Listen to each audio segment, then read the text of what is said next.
Proper Princess. Princess Jasmine felt as though every day was like the one before.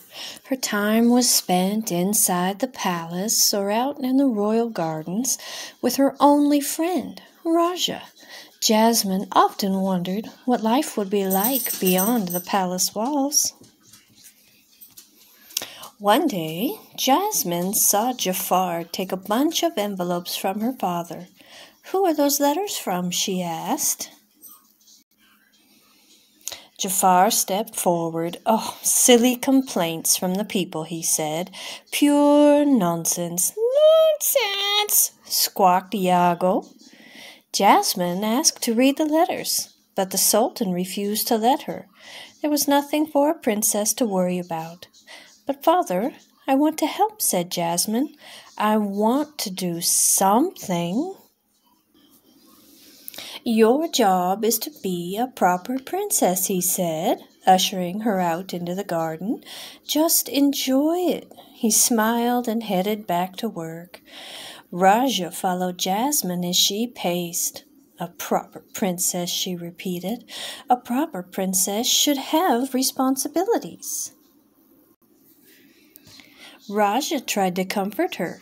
First, he nuzzled his head against her arm, but that didn't seem to help. Then Raja let out a low growl, but Jasmine still didn't notice him. Finally, Raja planted himself right in front of her, and that's when Jasmine noticed something in his mouth. It was one of the letters. Jasmine hurriedly read it.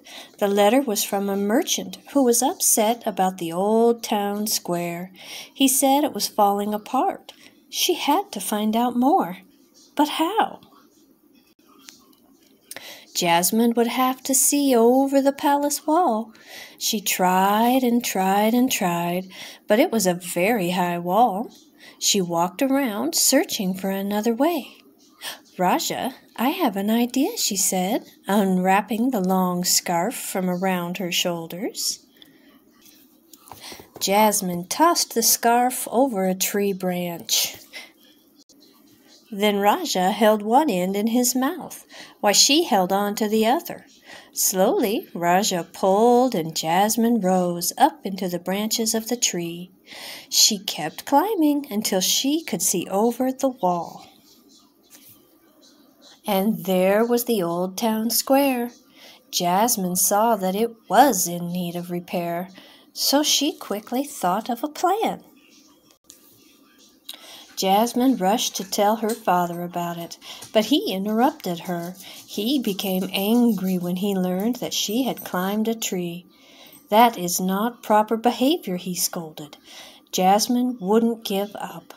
"Most of those letters are surely about the square," she said, picking up another from his desk. "Father, have you read any of them?" The Sultan shook his head. Jasmine described what she'd seen and told him about her idea. "What Agrabah really needs is a new marketplace." "With what funds?" Jafar hissed as he slithered through the doorway. Jasmine knew in her heart that Jafar did not care about the people. "I will fund it," she said boldly. "I will happily offer my jewels for such an important project." Jafar chuckled. "Proper princesses do not give up their jewels." The Sultan quieted Jafar. "A central marketplace in Agrabah," he said, looking at his daughter with pride. "Yes." From then on, the Sultan gave Jasmine the responsibility of reading the letters, but she also had many thank you letters to read. The merchants were so happy to see their marketplace repaired and now filled with treasures from around the world. Jasmine was happy to see it too. Climbing the tree to watch the marketplace in action always made her feel closer to her people. But most of all, she finally felt like a proper princess. Thank you so much for watching and listening today. Please don't forget to give us a like and subscribe. You'll never miss another story. Bye.